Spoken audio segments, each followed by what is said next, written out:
Shalom, selamat pagi saudaraku yang dikasihi Tuhan Yesus. Pada pagi hari ini kembali saya akan menyampaikan beberapa kebenaran firman Tuhan tentang perjanjian. Sebelumnya mari kita berdoa terlebih dahulu supaya Roh Kudus yang memimpin kita semua untuk kita lebih mengerti tentang kebenaran. Kita bersyukur apabila sampai hari ini Tuhan masih menjaga kita, masih melindungi kita.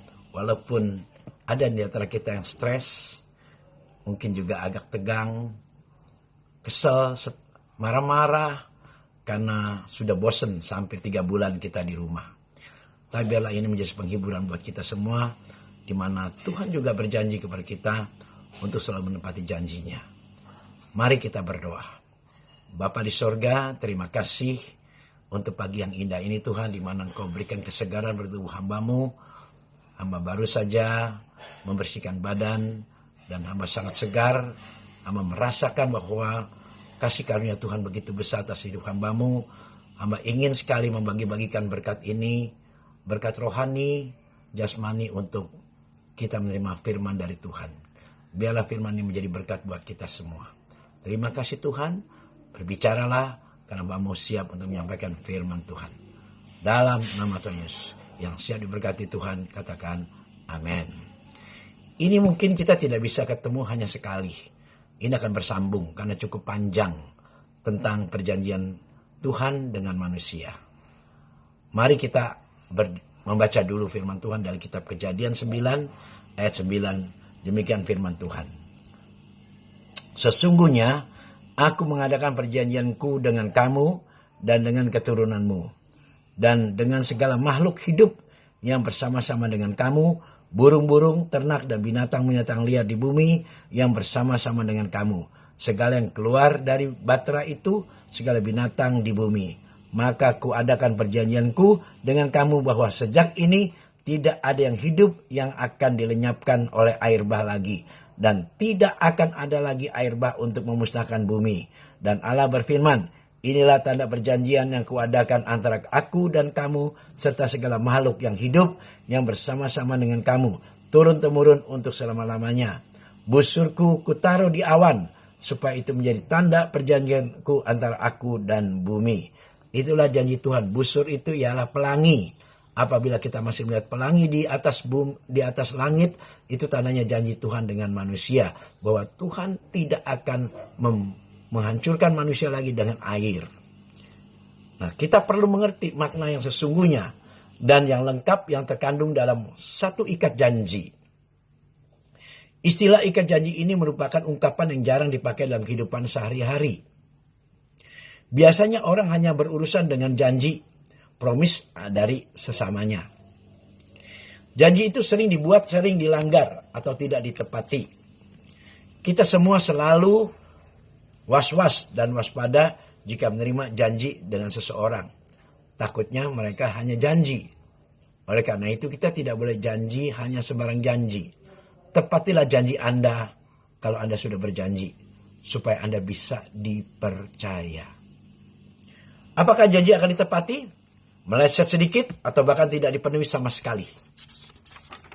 Karena terbiasa melihat janji atau promise yang tak dapat diandalkan. Mungkin kita menyangka bahwa ikat janji covenant itu mirip dengan janji promise. Oleh karena itu kita perlu menyimak apa makna yang sesungguhnya yang melekat pada suatu ikat janji. Asal kata ikat janji adalah covenant, dalam bahasa Ibrani adalah berit, yang artinya memotong atau menyembelih. Pada zaman dulu, seperti yang dikisahkan dalam kisah Kejadian 15, para pihak yang akan mengadakan ikat janji akan memotong beberapa ekor binatang yang menjadi 2 dan meletakkannya satu di kiri, yang satu lain di kanan. Lalu kedua pihaknya akan berjalan melalui kedua potongan korban sembelihan itu sebagai ikat janji. Coba kita buka Yeremia 34.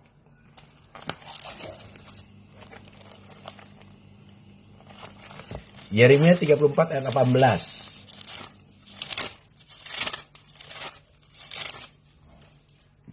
Ayat ke-18 dan 19. Dan aku akan menyerahkan orang-orang yang melanggar perjanjianku dan yang tidak menepati isi perjanjian yang mereka ikat di hadapanku dengan memotong anak lembu jantan menjadi dua untuk berjalan di antara belahan-belahannya. Pemuka-pemuka Yehuda, pemuka Yerusalem, pegawai-pegawai istana, imam-imam yang segenap rakyat negeri yang telah berjalan di antara belahan-belahan anak lembu jantan itu. Nah itulah masa zaman dulu orang-orang bangsa Israel begitu. Kalau berjanji mereka pakai sembelian binatang yang dipotong dua, satu sebelah kiri, satu sebelah kanan, dan mereka mengelilinginya. Itu tanda ikat janji mereka. Lalu kedua pihak itu berjalan mengelilinginya untuk mengikat janji mereka.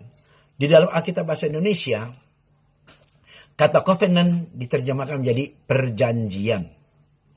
Saya menggunakan kata ikat janji sebagai terjemahan kata covenant, bukan kata perjanjian. Karena dalam bahasa Indonesia perjanjian umumnya berarti kesepakatan atau agreement atau treaty. Kata berit yang diterjemahkan sebagai treaty, perjanjian, agreement, kesepakatan. Atau sotem, promise, janji sungguh-sungguh. Dan covenant dalam bahasa Yunani, kata diatik, digunakan sebagai 270 kali dalam Alkitab menceritakan tentang janji. Kata berit dalam bentuk briti atau My Covenant pertama kali muncul dalam kitab Kejadian 6 ayat 18. Coba kita lihat. Kejadian 6 ayat ke-18.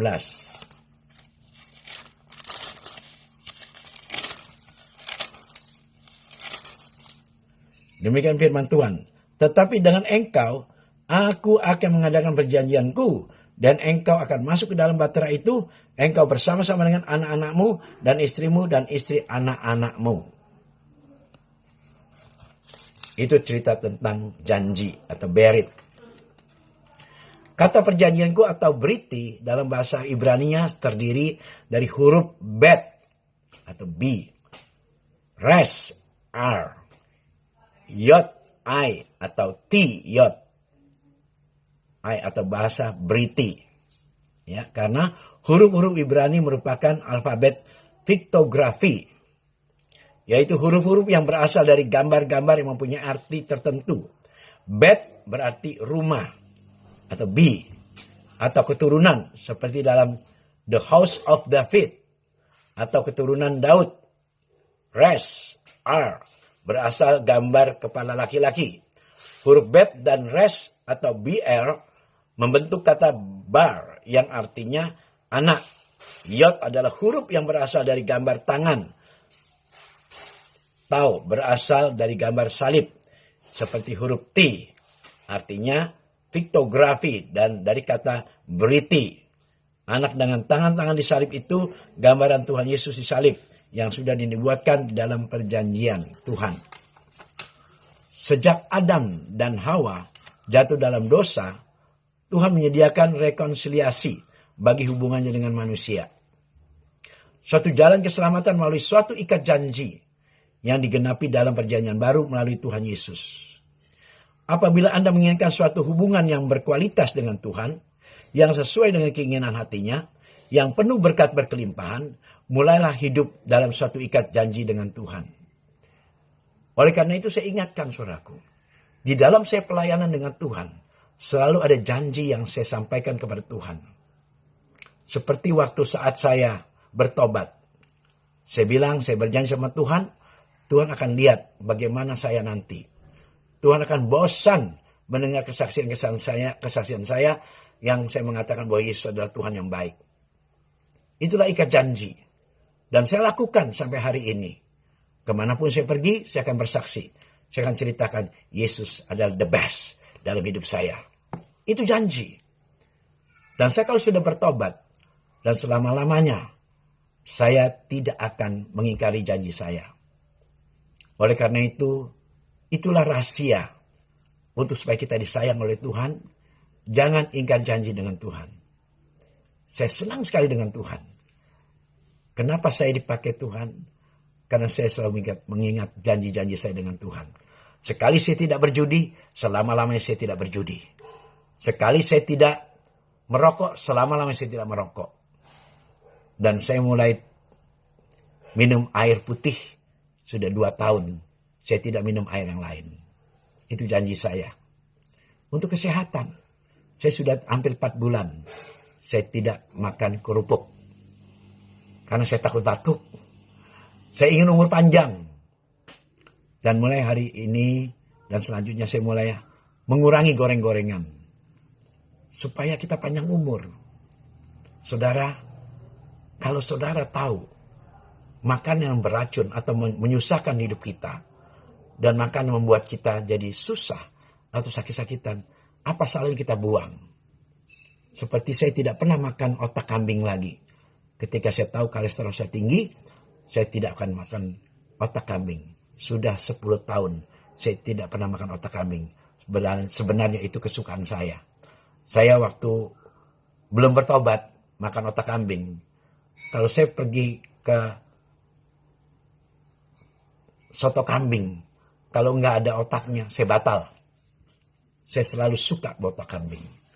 Otak kambing itu kolesterolnya 100 gram itu 3.000, saudara. Hati-hati. Jangan banyak makan otak kambing. Kambing boleh makan dagingnya. Jangan minyaknya. Bahaya.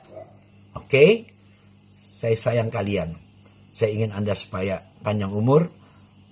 Berjaga-jagalah atas makanan. Dan untuk memastikan agar Anda memasuki suatu hubungan dengan Tuhan dan sesama berdasarkan hubungan ikat janji Anda, perlu terlebih dahulu memahami arti sebuah ikat janji. Kejadian 9 ayat 9. Coba kita baca. Kejadian 9 ayat 9 demikian firman Tuhan. Sesungguhnya aku mengadakan perjanjianku dengan kamu dan dengan keturunanmu. Tuhan kalau sudah berjanji nggak mungkin dia ingkari janjinya. Oleh karena itu kita harus bersyukur kita punya Tuhan yang selalu menepati janji. Nah tentu Anda bertanya, kenapa sampai hari ini saya belum dapat apa-apa dari Tuhan? Karena Anda belum berjanji. Anda hanya bicara doang. Mari saudaraku kita ubah sikap kita untuk menepati janji dengan Tuhan. Definisi ikat janji adalah, atau yang disebut covenant, sebuah hubungan antara Tuhan dengan manusia, sebuah kesepakatan persetujuan dan ikatan yang bersifat kekal, antara dua pribadi atau lebih yang melibatkan Tuhan, baik secara lisan atau tertulis, di mana masing-masing pihak bersedia dan menyanggupinya, dalam kondisi atau keadaan apapun, agar masing-masing pihak menggenapi maksud Tuhan dan definisi ilahi. Dan masing-masing pihak mengikatkan diri dalam satu ikat janji yang tidak dapat dibatalkan, dengan penggenapan yang tanpa syarat dan bersyarat. Nah, saya rasa cukup sampai di sini dulu karena tidak cukup waktunya. Nanti kita sambung yang kedua tentang contoh-contoh bagaimana janji itu dilaksanakan. Shalom, Tuhan memberkati.